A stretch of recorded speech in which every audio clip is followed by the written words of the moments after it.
cartofi copți de 2 ori și ți-i recomand. Și eu mă minunez câteodată cât de mișto ies preparatele astea. Excepțional de bun. Dacă respecti rețeta și nu ți să-ți trimit ingredientele la tine în bucătărie.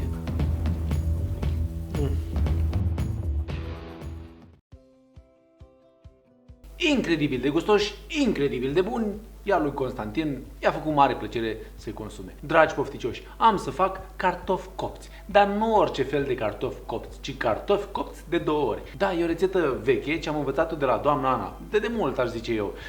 Doamna Ana fiind o bucătăreasă de excepție, nu de alta, căci luăm rețete bune de la cei mai buni. Așa că, dragi pofticioși, cartofi copți de 2 ori, o nebunie și vă garantez că vorba aia e și garantat că tot ce pun pe farfurie e super, super delicios. Ingredientele ce le am aici le găsești acolo jos în descriere. Dacă nu le găsești, te invit pe site-ul meu chefpaulconstantin.ro. Acolo în rețetica aceasta va scrisă cu ingrediente, cu mod de preparare, să știi ce ai de făcut, să-ți iasă ceea ce trebuie. Așa că, hai să o pregătim. Prima, coacere, sau mai bine spus, pentru început, luăm așa niște cartofiori de ăștia mai babani, mai grosuți, mai mari, mai împliniți, cum s-ar zice, și îi speli bine. Da, să nu prezinte niciun fel de praf, niciun fel de mizerie pe coajă. Pentru că, da, cartofiorii aceștia vor rămâne în coajă și vor fi savurați în coajă. Dacă sunt printre dumneavoastră care iubesc coaja la cartof, ei bine, mâncă coaja la cartof. Adică e comestibilă. Eu am aici 6 cartofoi pe care am să-i duc la cuptor. Cuptor încălzit la 180 de grade, căldură de jos și de sus, și am să-i las cam vreo oră să se coacă. Na, că asta e ținta noastră. Uite așa, i-am luat și am plecat cu ei. Revin către tine să spun ce fac, cât se cocă minunați ăștia. Hai că imediat mă întorc. De fapt, ca să fiu sigur și să fiu corect față de tine în ce privește cartofii, e bine, contează și mărimea lor. Dacă sunt prea mari, s-ar putea să necesite mai mult timp de coacere. Dacă sunt prea mici, s-ar putea să dureze mai puțin. Trebuie să urmărești să aibă textura unui cartof copt. Atunci când îl iei între degete, să fie molcuț. Așa că, hai că am să spun exact cât timp am lăsat la cartofoii aia care am băgat în cuptor. Acum, ce urmează? Urmează să nu stau degeaba. Așa că am pus și o tigaie la încins. În tigaie am să pun puțin ulei de măsline, undeva la vreo, să zic, 4 linguri de ulei de măsline, și pun frumos baconul la prăjit. Da, am aici felii de bacon, aș fi vrut să am cubulețe, nu s-a întâmplat să am cubulețe, nu e nicio problemă. Iar dacă te întrebi cât am aici, o să spun simplu, 200 de grame. Da, vreau să abunde de bucurie cartoful ăla copt de 2 ori. Așa că am pus baconul și iau și îl trag la tigaie, îi fac față. Eu cred că în 3-4 minute pot începe să adaug următorul ingredient. Așa că stai pe aproape. De fapt nu pleca nicăieri, că pentru tine timpul trece ca așa de repede. Ne aflăm după 3 minute. Dragii mei pofticioși, deja baconul acesta a început să-și lase din bunătăți. Deja se poate observa pe fundul tigăii cât de bine arată acest fond. Da, avem zaharuri caramelizate de la cărnița asta minunată. Acum ce urmează? Ei bine, simplu. Iau și pun ceapa. Și am aici o ceapă medie, aș zice eu, tocată, nici prea mare, dar nici prea mic. Uite așa, pun aici, am să pun și un pic de sare, cât prins așa cu 3-4 degete. Nu pun foarte multă dintr-un singur motiv. Baconul e deja sărat, așa că să nu exagerez, nu de alta. Și iau și amestec. Are sens să-ți mai spun ce face sarea la ceapă? Ei bine, o deshidratează. Practic scoate apa din compoziția cepei, din structura cepei.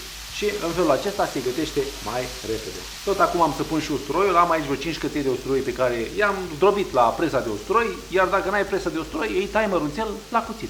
Pui aici. Și continui să amesteci. Minunat! Minunat! Dai focul înspre minim și continui să gătești ceapa vreo 3-4 minute împreună cu baconul și usturoi. Deja se poate vedea ce minunăție de zaharuri caramelizate am eu pe fundul cratiței. O leacă mai încolo decât 3 minute. Bănuiesc că te-ai prins că n-am să las bunătate de zaharuri caramelizate pe fundul tigăii și am să le extrag. Cum? Cu o lecuță de vinișor. Cum altfel? Ia uite-l. Partea acidă de la vin va acționa asupra zaharurilor caramelizate și le va întoarce în viitoarea noastră compoziție. Așa că la 100 de ml de vin și iau și amestec să se desprindă tot de pe fundul cratiței. Ia uite tu ce bine arată. Stai liniștit că nu te îmbezi dintr-atât, Doamne ferește. Nu, ci se evaporă alcoolul și rămâne aroma, ceea ce e foarte bine la preparatul nostru. Într-un minut am terminat cu gătitul cepei și al baconului. Așa că puțin tică răbdare, mon cher, cum ar spune un om mai inteligent ca mine. Și gata, asta e. Uite, s-a desprins fiecare bucățică de pe fundul cratiței. Acum până când nu se întoarce din nou, nu facem altceva decât oprim focul și am să iau bunătatea asta, să o pun frumos cu tot, cu sucuri, cu ulei, cu tot ce are ea, să o pun într-un bol de ăsta mai mititel și să o folosim atunci când trebuie, cât de curând. Hai că trece timpul imediat și hai să vezi. Câteva momente mai încolo. E bine, dragilor, iată barabulele. Arată bine, zic eu. Au stat undeva la o oră și vreo 15 minute. Da, atâtea le-am lăsat, că am considerat eu că-s mărișoare. Le las vreo 5 minute să se înmoaie puțin și să se mai răcorească o leacă, să pot umbla cu ele, după care să-ți arăt ce am să fac. Și pentru că ordinul nu se discută, ci se execută, ei bine, cei mici ai mei mi-au spus atât. Apucă-te și fă barabulele alea odată, că ni foame, Paulică. Și eu ce am să fac? Am să-i ascult, că n-am încotro. Așa că iau frumos barabula.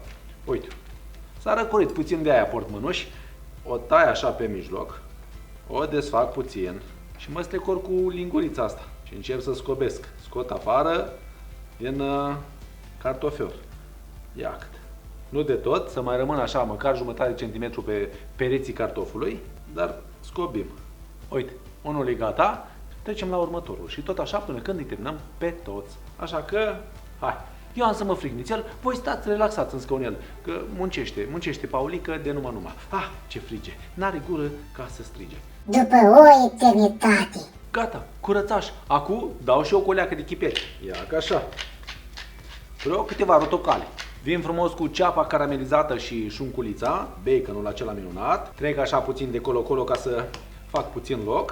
Adaug ca 120-150 de grame cremă de brânză, n-are importanță de care, aia care îți place, aia o folosești. Mai am aici și brânză cheddar, am să pun și brânza cheddar, tot așa, vreo 150 de grame de brânză cheddar, dar mai las puțin pentru a pune pe deasupra, să dau așa o culoare deosebită la preparat. Mă folosesc de tel și încorporez totul până când se omogenizează. Nu trebuie să iasă ca un piure de cartofi, trebuie să rămână și bucățele de cartofi mai mari, dar amesteci până când te-ai asigurat că atât cheddarul cât și crema de brânză a ajuns peste tot.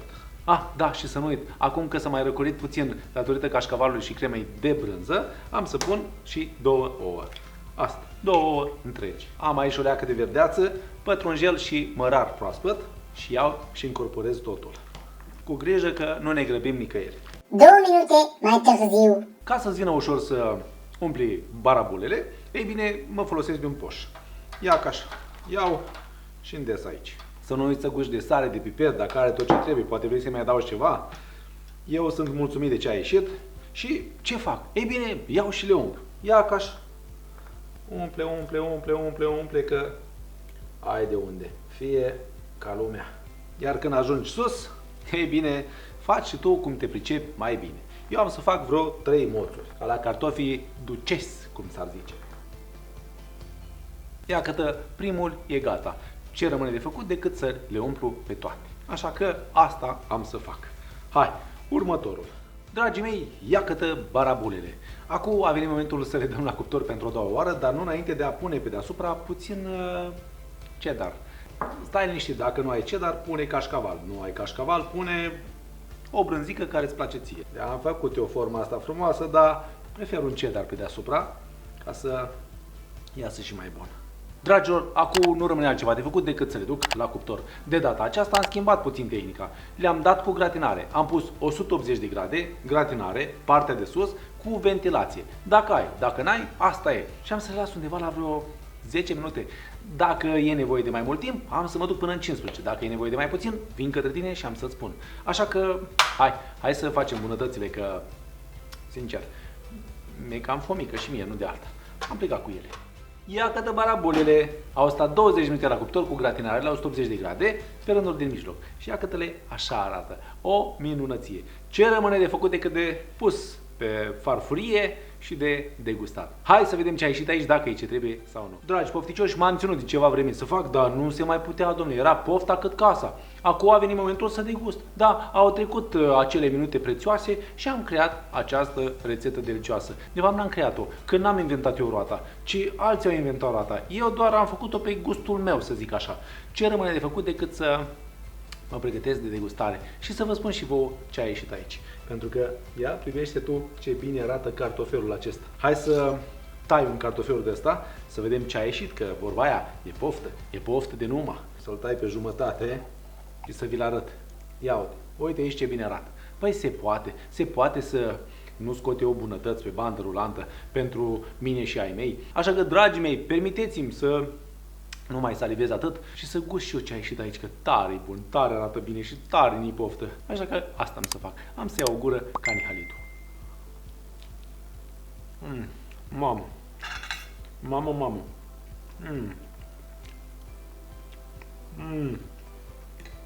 Văleu! Ce vorbești, bă? Cartoful ăsta cu usturoi, cu mușdei de usturoi și cu cocoșat la oțet, o nebunie, nu alta.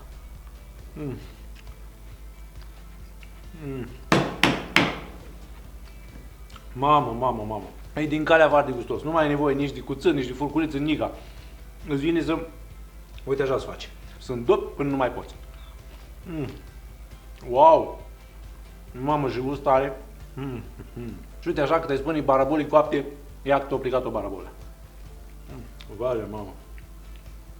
Bun, nu alta. Bun. Excepțional de bun. Și eu mă minunez câteodată cât de mișto ies preparatele astea. O nebunie, nu alta.